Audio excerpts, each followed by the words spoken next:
This week on Talking Pictures with Neil Rosen, we'll look at the new Tom Hanks film, A Man Called Otto, Margot Robbie in Babylon, a new movie about old-time decadent Hollywood, The Whale, a new drama starring Brendan Fraser, Living starring Bill Nighy set in 1950s London, plus Turn Every Page, a new documentary about author Robert Caro and his editor, Robert Gottlieb.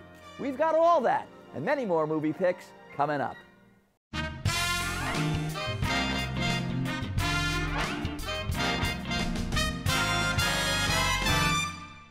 I'm Neil Rosen, and welcome to Talking Pictures. It's our monthly Critic Roundtable show, where we debate what's worth watching when it comes to new releases, hidden gems, and Hollywood classics. Joining me today are Rafer Guzman from Newsday, Bill McCuddy from The Accutron Show, and Jack Rico from Showbiz Cafe and the Brown and Black Podcast. Let's start out with a look at several new films and limited series that are either in theaters and or streaming, beginning with A Man Called Otto, starring Tom Hanks. Let's take a look at a clip. Hi. We wanted to properly introduce ourselves because, you know, we're going to be neighbors and everything, so... Okay. Okay. Bye.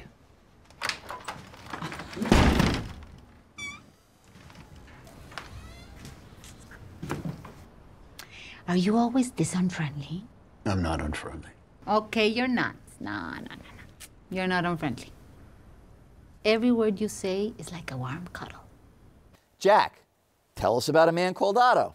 Well, A Man Called Otto, this is a remake of a very popular Swedish book and film that got nominated for 2 Oscar nominations back in 2017. It's called A Man Called Ove, and it stars Tom Hanks, Mariana Treviño, and Manuel Garcia Rulfo.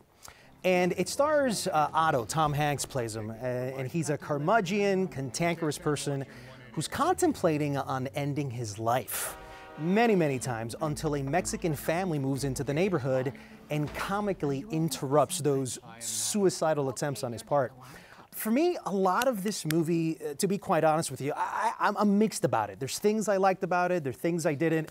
I thought Mariana Treviño was probably the spark plug, the energy of this whole movie. She was stealing. She's great. She was fantastic. I thought that without her, this would have been a very dull film. But she gave it that spark and energy. And then ultimately, what I just could not get through was the tone of this film.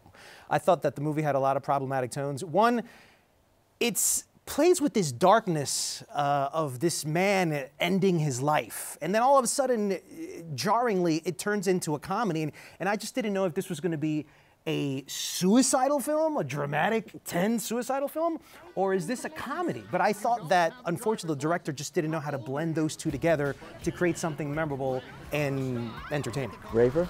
I think the big problem here actually is Tom Hanks. I think, I know that's an unusual thing to say, but he's just not right for the role. And I think they've also, because it's Tom Hanks, they've made the Otto character much nicer than Ove was in the original. The original Ove is not just a crank, a little bit of a bigot as well, which kind of made him believable. And then you get to see his transformation. And so his transformation is much more interesting to watch. Here you've got Otto. You can just tell he's actually a great guy. There's a homeless transgender kid in the neighborhood who knocks on his door and asks to stay, and he just says, sure. It's a major undertaking for anyone, and let alone like a reclusive, cranky, and antisocial guy. A feral cat. Yeah, right, and the feral cat. And the feral cat. You know who could have played this role? Clint Eastwood. They should have Well, he did. I mean, let's be honest. Gran Torino. This is Gran Torino Exactly. with, if Gran Torino was an after-school special. And this is a movie that made me want to kill myself. I mean, it's just, it's not funny and it's not dramatic. It's this weird kind of hybrid, this kind of Frankenstein thing that has been stitched together, wasting people like Mike Birbiglia. And so I agree that the woman is very well cast and she's good, but let's be honest, it's a lot of cliched dialogue and the situations we've seen a million times before. Well, I was disappointed. I can't recommend this, so I would say no to Mr. Tom Hanks. Even though the act, which I've never said. Look, even though the actor in the foreign film was angrier and more believable in that particular movie, let's face it, most people have not seen that foreign film. So if you take this movie for what it is, I think that, you know... Bad? No, it's a nice, easy to watch Tom Hanks film despite its predictability. Is it a great film that's going to win Oscars? No, but if you don't compare it to the original, and again, most people haven't seen the original. But even without comparing it to the original, if he's miscast, as Rafer and I basically we were saying, has a bunch of like tone it's hard to problems. get over him. So you can't just go, well, it's a nice Tom Hanks movie. Why? Don't worry about the other one. I think it's a crowd. You have or haven't. I think it's okay. I think it's a crowd pleaser with heart. Not this crowd. All right, let's move on. Okay, Rafer, tell us about Babylon. All right, this is from Damien Chazelle, one of my favorite filmmakers, the guy who did Whiplash and who did La La Land. This is a movie about the movies. It takes place in silent era Hollywood. It's got three main characters. Margot Robbie plays Nellie Leroy. She's a tough cookie who's going to become a movie star. Brad Pitt plays Jack Conrad. He's sort of a Errol Flynn, Douglas Fairbanks type. And then you've got Diego Calva as Manny. He's a young Mexican guy who's in love with Nellie, and he also wants to become a movie mogul himself. And I guess I would say this movie looks amazing. It's an absolute spectacle. This thing is like Federico Fellini times Baz Luhrmann. I mean, it's incredible to look at. Satyricon meets. It's just amazing. Moulin Rouge meets. A cast of thousands, armies of extras, some great set pieces. The mood, the feel, the look, all amazing. There just isn't a story here to pull you through it. And keep in mind, the thing is 3 hours plus. And I have to say, I was a little frustrated by the fact that I kept thinking, isn't this movie essentially Singing in the Rain? And then when it finally does come around to acknowledging that it is Singing in the Rain, I felt pretty cheated by that. It's a twisted, depraved version of Singing in the Rain. Yes, an R-rated Singing in the Rain. Well, or it tries to suggest that there was an earlier version of Singing in the Rain that then got lifted into the later version. Look, this thing is, I call it babbles on. It just goes on and on and on. And, right. That's and I wish that it was better. I love Damien Chazelle. I love Brad Pitt. Margot Robbie. I love all of these people, but this is not their movie. It's trying too hard. It ends like 12 times, and then when you think it's done, all of a sudden it's the 1950s. Right. And we're wandering around in like Beaver Cleaver's neighborhood. This is crazy long. It's indulgent, and I want to see something like Whiplash again from Damien Chazelle. Yeah, listen, I just felt endless, like you said. 3 hours was just way too long for this film. Stop and go. I thought Margot Robbie gave one hell of a performance, but if there was one thing that I actually truly liked, as a Latino film critic, I noticed the Manny Torres and the Sidney Palmer relationship. When you really look back, the only thing that I felt that this movie did well was sort of present the contributions that Latinos and blacks did in old Hollywood, because a lot of that story isn't told. And they did glancing so aside much for the movie. Yeah, it is, and it also feels like a box they're trying to check. Right, but that, regardless, is something that is rarely presented in Hollywood films. Well, I'm sorry. I wish they had done a better job. Yes, Listen, this movie just simply doesn't work. There are a couple of minutes that work. There's this one scene that I liked where they're showing you the transition of silent film to sound that's done on a soundstage. The microphone can't move. It's like hidden in a plant. If you don't hit the mark, nobody's going to hear you. If somebody drops a pin, you got to do it over. There's a cameraman in this 200-degree hot box. It's a because great you can't hear the word.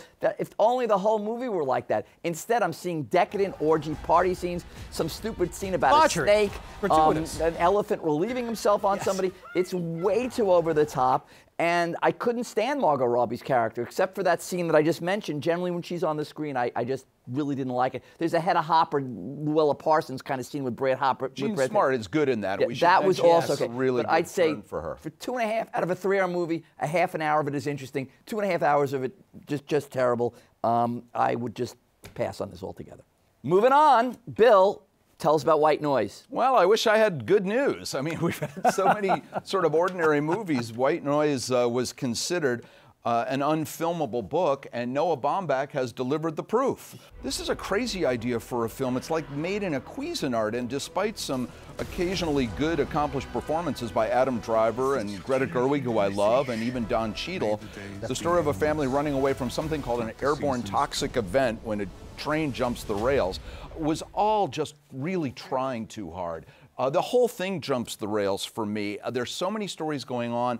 I say when this finally comes out in a format that you can watch it for free, just order it and go to the end and watch this great dance scene at the A&P and just call it a day after that. Rafer? All right, I'm going to put my English major cap on for just 1 minute. The thing about this novel is, from 1985, the Don DeLillo novel, it was famous because it was sort of a peak postmodern novel. And the problem to me is that that was 35, almost 40 years ago. We are now clearly postmodern. And none of the things that this film is concerned about are things that we care about anymore. Rampant consumerism, the mass media, you know, a government you can't trust, big pharma. We're there, we're living with it, we're already here, and I think we've got other problems now. I feel like this movie is basically a satire of a bygone time, and it feels dated, it feels confused, it's not sort of speaking to me now. I agree with you guys. This to me was a very disjointed movie. It was like 3 movies in one. I didn't know when one ended and what was the segue or transition that told the next story.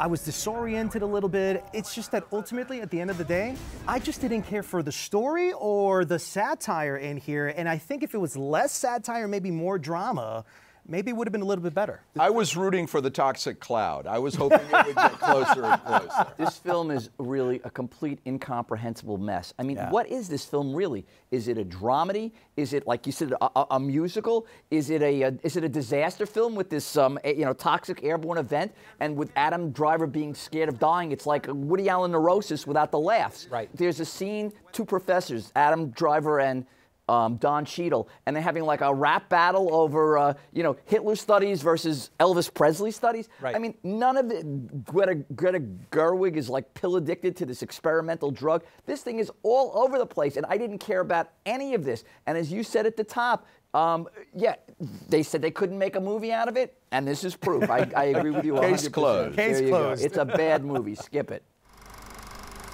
Aftersun looks back at the relationship between a single dad and his 11-year-old daughter on a week's vacation in Turkey.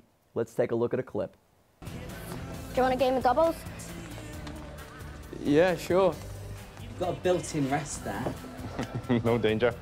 I'm right-handed and I'm playing with a kid, right? Go easy. You on a break or? Yeah. Good. Well done. So what's your sister's name? Sophie. Oh, nice. I'm her dad, though, actually. Oh, sorry, mate, I just thought That's okay. Bill, tell us about Aftersun. Well, this is getting a lot of heat for writer and director Charlotte Wells, who's made a kind of accomplished little movie here that's really more of a vibe than it is a movie.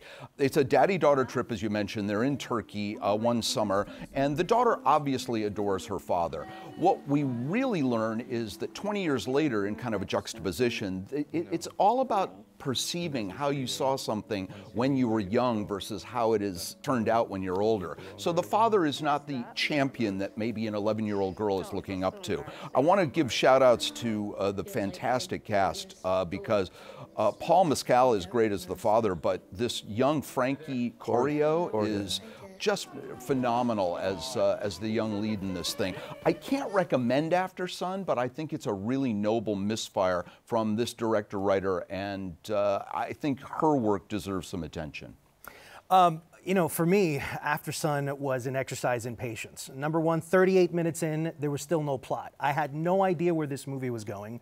It was so slow that ultimately I just was about to turn this off because I just don't know what the whole point of this was. The reward really comes in towards the end. That's when the story really sort of unfolds, but it still leaves you with a lot of questions, and ultimately it was such a frustrating film to follow. I understand its beauty, I understand its introspectiveness that it wanted to tell. I just don't think that there's enough patience today to be able to watch that from beginning to end. I would agree with you on one point. I do think it's an exercise in patience, but I would say that it's quite rewarding. I started this film out thinking like, oh boy, this is going to be tough. And then, minute after minute after minute, I was still with it until I was just completely engrossed in it. I think what I liked about this film, sort of what you were saying, Bill, it's kind of a memory puzzle. These little things become clearer.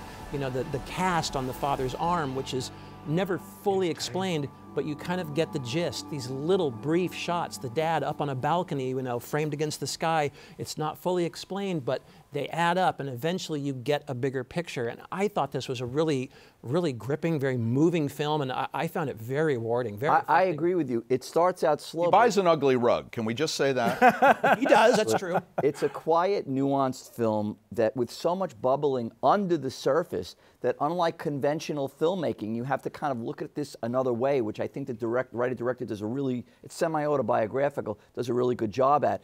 I think Paul Mescal, as you said, I mean, first of all, he blew me away in that incredibly brilliant miniseries, limited series, Normal People. Yep. And just by facial expression, Paul Mescal does these things, and Frankie Corio, is that it? Right, just matches him note for note. And I think it's... So you understood the rave scene. You knew where we were. No, but I think I thought about it for a long time afterwards, which is what I think a good movie does. I think it's a well-done, emotionally right, you powerful keep thinking about it. I'm done. Feature. I really do. Rafer, why don't you tell us about The Whale? Sure, it's the big comeback for Brendan Fraser, an actor. No pun intended. Right. The huge comeback. Huge comeback. Yeah, he plays a guy named Charlie. He's an online English teacher. He lives alone. He's estranged from his family. He keeps his webcam off when he's teaching English online, and that is because he is morbidly obese. If I had to guess, this guy would weigh maybe 600 pounds. He's huge. And as characters come in and out of his apartment throughout the film, we learn that he wasn't always this way, and we get a little bit more of his backstory. We hear from his estranged teenage daughter, played by Sadie Sink. We hear from his caretaker, played by Hong Chow, his ex-wife, played by Samantha Morton. And eventually what you get is this kind of character study of a guy who is slowly killing himself with food, and the question becomes whether or not he can redeem himself in some way.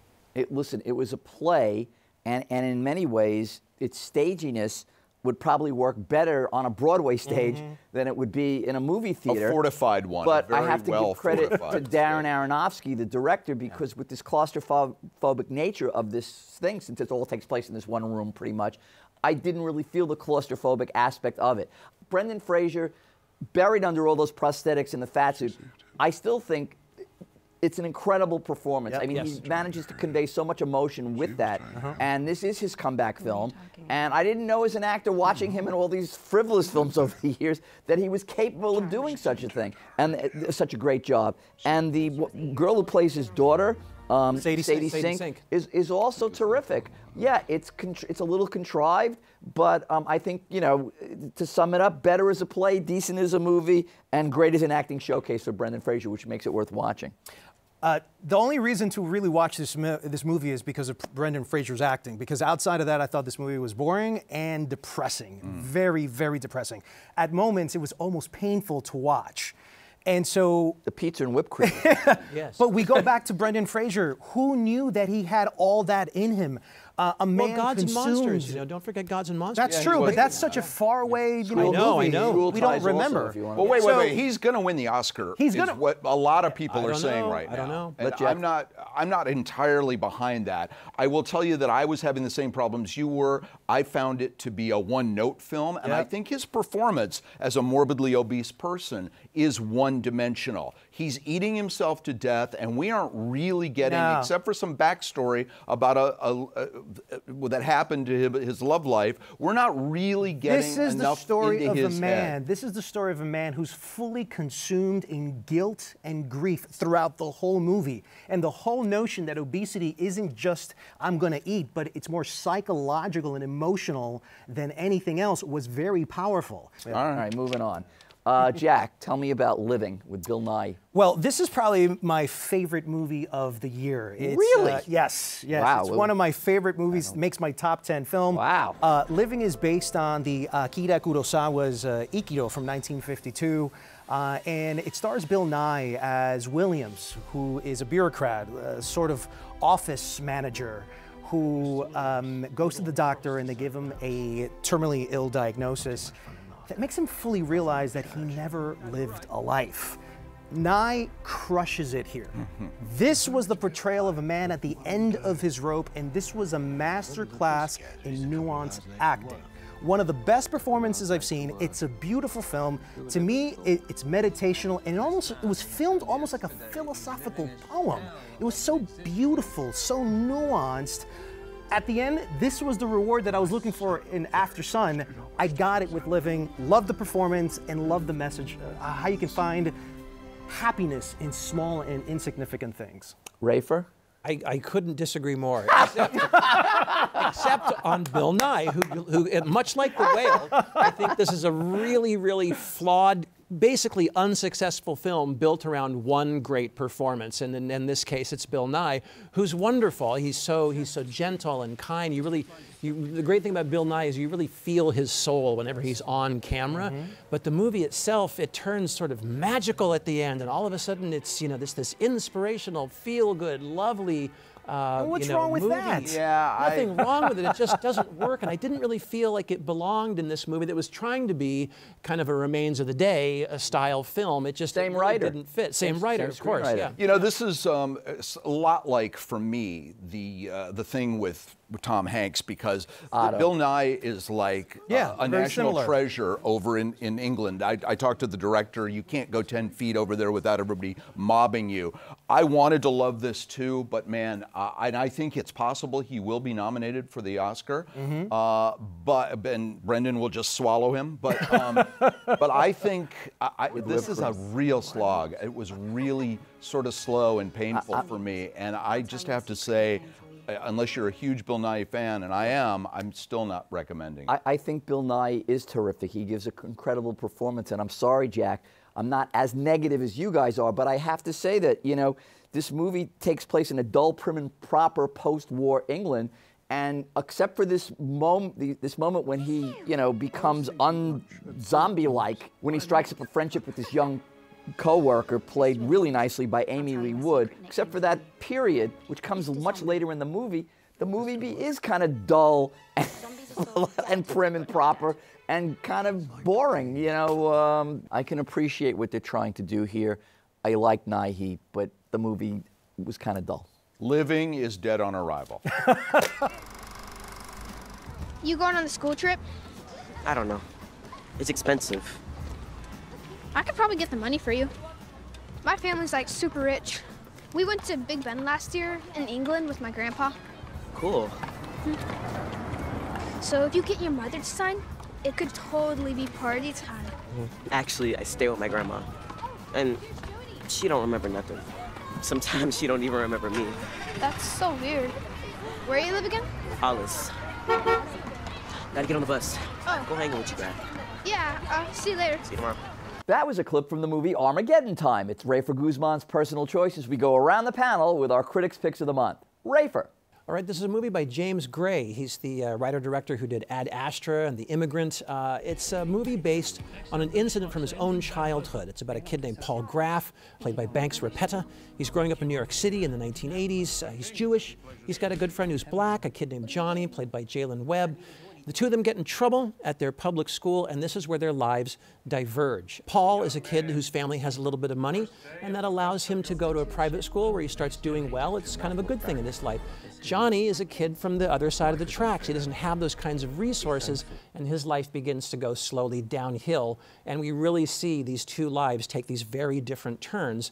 James Gray wanted this to be a movie essentially about white privilege and the way that society works and the way that people with a little bit of money can survive the way that people without those resources can't. I know that people might say this is not the time for a white filmmaker to beat himself up for his white privilege, but I gotta say, I found this film to be extremely honest, very realistic, very clear-eyed, and it really, I think, drove some points home that I thought were done in a really amazing way. Jack, what'd you pick?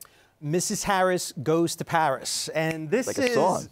Absolutely, and I really love this film. It's a fairy tale for grown-ups. It's what it is, and it's about a cleaning lady in the 1950s in England, in London, that is tired of feeling invisible, and she's going to take this journey to Paris to buy her favorite Dior dress with her little pennies and everything that she saved up, and then she goes there. It's not as easy to do. For me, Leslie Manville was excellent here. Delightful, charming, she brought all the energy, and it's just one of these feel-good films that you just feel happy right after you watch it, and it's so needed, especially around these times. I thoroughly enjoyed it, her performance, the aesthetics, the setting, the story, just loved it. Bill, what's your pick? Well, I picked a television series on Apple Plus TV called Slow Horses, and it's just been picked up for a 3rd season, so I'm happy about that. It plays like a movie because the series are only 6 episodes each. Basically, it's about a dysfunctional team of misfit MI5 agents led by Gary Oldman and then overseen by Kristen Scott Thomas, who have great scenes together where they're just chewing up the scenery and so well written. It's kind of like Bad News Bears for grown-ups. Yeah, like that's these very guys interesting. These guys are, imagine if James Bond screwed up and got sent to like a halfway house. Oh, I like it. And that's basically what this is about. It's on Apple. It has one storyline. It's hard to follow sometimes because it's really engaging, and I just can't recommend it enough. Slow Horses. My pick is a new documentary called Turn Every Page. It looks at the 50-year working relationship between Pulitzer Prize-winning author Robert Caro and his editor, publishing titan Robert Gottlieb. For those unacquainted, the brilliant biographer Caro wrote The Power Broker, about New York master builder Robert Moses, and 4 definitive books on Lyndon Johnson. Gottlieb, considered one of the greatest editors of the 20th century, has edited books by such diverse authors as Salman Rushdie, Michael Crichton, and Bob Dylan, just to name a few. But the collaboration between Caro and Gottlieb is unique. Both, way into their senior years, struggled to finish the 5th and final book on LBJ. But racing against time isn't that easy, as these 2 stubborn perfectionists will argue for days on where to put a semicolon. Directed by Gottlieb's daughter, Lizzie Gottlieb, it offers up a fascinating and rare behind-the-scenes glimpse at the creative process of writing, editing, and publishing by 2 literary giants who are tops in their field. Well, that's about all the time we have. I want to thank Rafer Guzman, Bill McCuddy, and Jack Rico. We'll see you next time on Talking Pictures.